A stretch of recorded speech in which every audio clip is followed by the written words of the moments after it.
நாம் நடந்து செல்லும் பாதையில் ₹1 இருந்தால், ஏழையாக இருந்தாலும் பணக்காரராக இருந்தாலும் நம்மளை குனிய வைக்கிறது அந்த ₹1 காசு.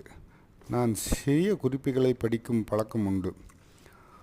ஒரு குறிப்பில் படித்த ஞாபகம், சிக்கனம் சுபிட்சம் என்று கிரேக்க எழுத்தாளர் எழுதினார். சிக்கனத்தை கடைபிடித்தால், சிக்கனமாக செலவு செய்தால் நமது வாழ்க்கை சிறப்பாக அமையும். அதேபோல சிக்கனமில்லாதவன் சீரழிவான் என்று திருவள்ளுவர் அழகாக ஒரு குறளில் கூறியிருக்கிறார்.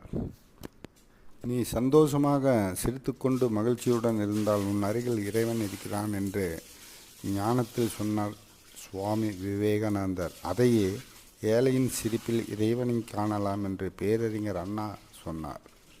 வாழ்க தமிழ், வாழ்க தமிழ் அன்னை.